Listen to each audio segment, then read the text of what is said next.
Hello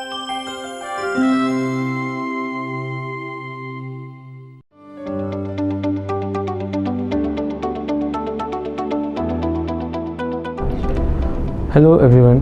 Today I'm going to speak about the do's and don'ts after a pacemaker implantation. A pacemaker is a small electrical device that we place under the clavicle bone on either the left hand side or the right hand side, and the leads from that device go inside the heart and pace the heart.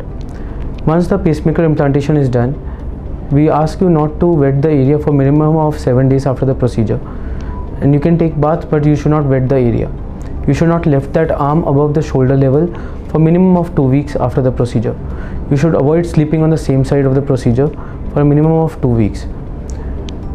You can drive after a period of about 2 to 3 weeks so as to avoid any sudden jerky movements to that site, as the area is very raw and you might end up displacing the device and displacing the leads, and then the whole procedure has to be redone.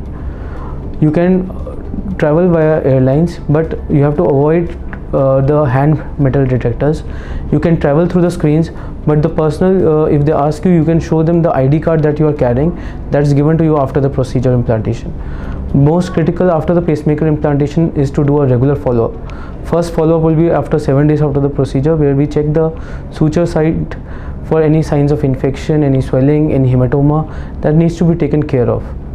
Thereafter, you follow up after every 3 to 6 months, so we can optimize the medication as per your needs. We optimize the mode of the pacing, and we check the battery life of the pacing. A regular follow-up is very crucial to maintain a healthy lifestyle after the procedure.